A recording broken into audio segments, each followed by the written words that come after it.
കൂട്ടുകാരെ, ഇന്ന് നമുക്ക് നല്ല സൂപ്പർ ടേസ്റ്റിൽ നേന്ത്രപ്പഴം കൊണ്ടുള്ള ഒരു പുഡിങ് നമുക്ക് ഉണ്ടാക്കാം. അതിന് ഞാൻ 2 നേന്ത്രപ്പഴമാണ് എടുത്തിരിക്കുന്നത്. ഇത് ഒത്തിരി പഴുത്ത നേന്ത്രപ്പഴം ഇതിന് എടുക്കാൻ പാടില്ല. ഒരു മീഡിയം ടൈപ്പായിട്ടുള്ള നേന്ത്രപ്പഴം എടുത്തിട്ട് ഇതേപോലെ നമുക്ക് കട്ട് ചെയ്ത് കൊടുക്കാം. കുറച്ച് കനത്തിൽ വേണം അത് കട്ട് ചെയ്യാനായിട്ട്. അതെടുത്ത് ഞാൻ കട്ട് ചെയ്ത് മാറ്റി വെച്ചിട്ടുണ്ട്. ഇനി നമുക്കൊരു പാനിലേക്ക് ഞാനൊരു വലിയ സ്പൂൺ ബട്ടറാണ് ആഡ് ചെയ്ത് കൊടുക്കുന്നത്.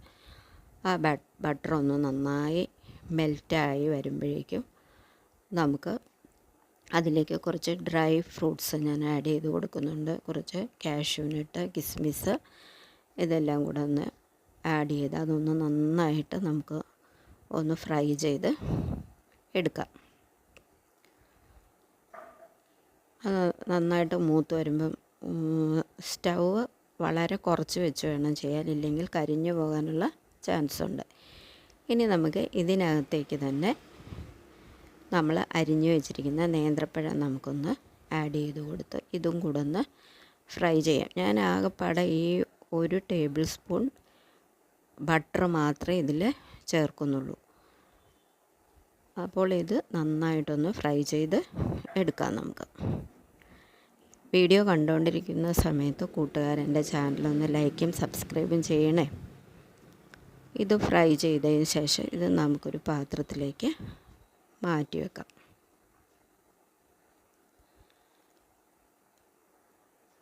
ഇതിന് ശേഷം ഞാൻ ഒരു പാനിലേക്ക് ഒരു 1/2 ലിറ്റർ പാലാണ് എടുത്തിരിക്കുന്നത്. ആ പാലൊന്ന് തിളച്ച് വരട്ടെ. അത് തിളച്ച് വരുമ്പോഴത്തേക്കും ഒരു ചെറിയ ബൗളിൽ 2 സ്പൂൺ കോൺഫ്ലോർ എടുത്തിട്ടുണ്ട്.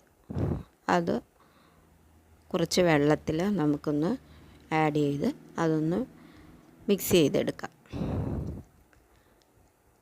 ഇനി നമുക്കിതൊന്ന് മിക്സ് ചെയ്തതിന് ശേഷം ഇതൊന്ന് മാറ്റി വെക്കാം. അപ്പോഴേക്കും നമ്മുടെ പാല് റെഡി ആയിട്ടുണ്ടാവും. പാല് തിളച്ച് വന്നിട്ടുണ്ട്. അതിലേക്ക് ഞാനൊരു 4 വലിയ സ്പൂൺ പഞ്ചസാരയാണ് അതിനകത്തേക്ക് ആഡ് ചെയ്തിരിക്കുന്നത്. ആ പഞ്ചസാര നന്നായിട്ടൊന്ന് ഈ പാലിലൊന്ന് നന്നായിട്ട് അലിഞ്ഞ് ചേരുന്നിടം വരെ നമുക്കൊന്ന് നന്നായിട്ട് ഇളക്കി കൊടുക്കാം. അത് നന്നായി മിക്സായി കഴിയുമ്പോഴേക്കും നമുക്ക് എടുത്തു വച്ചിരിക്കുന്ന ഈ കോൺഫ്ലവറിൻ്റെ മിക്സ് ഉണ്ടല്ലോ, അത് നമുക്ക് ഇതിലേക്ക് ഒഴിച്ചു കൊടുക്കാം. അപ്പോഴേക്കും അത് ചെറുതായിട്ട് കുറുകി വരുമ്പോഴേക്കും ഞാൻ ഇതിൽ ഏലക്കാപ്പൊടി ചേർക്കുന്നില്ല. അതുകൊണ്ട് ഞാൻ വാനില കസ്റ്റാർഡ് പൗഡർ 1 സ്പൂൺ പാലിൽ കലക്കി അതുകൂടെ ഇതിനകത്തേക്ക് ആഡ് ചെയ്ത് കൊടുക്കുന്നുണ്ട്. അങ്ങനെ ഇതൊന്ന് നന്നായിട്ട് കുറുകട്ടെ. കുറുകി വരുമ്പോഴേക്കും നമുക്ക് ഇതിലേക്ക് നമ്മൾ ഫ്രൈ ചെയ്ത് വെച്ചിരിക്കുന്ന ഡ്രൈ ഫ്രൂട്ട്സ് ഉണ്ടല്ലോ, അതിൽ നിന്ന് കുറച്ചും പിന്നെ നേന്ത്രപ്പഴവും ഫ്രൈ ചെയ്തതും കൂടെ ഹാഫ് അതിനകത്തിട്ട് നന്നായിട്ടൊന്ന് മിക്സ് ചെയ്ത് എടുക്കാം.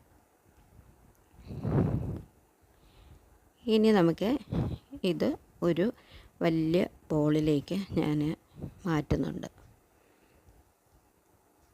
ഇനി നമുക്ക് ബാക്കിയുള്ള നേന്ത്രപ്പഴം ഇതിലേക്ക് ആഡ് ചെയ്ത് കൊടുത്ത് ഒന്ന് മിക്സ് ചെയ്ത് എടുക്കാം.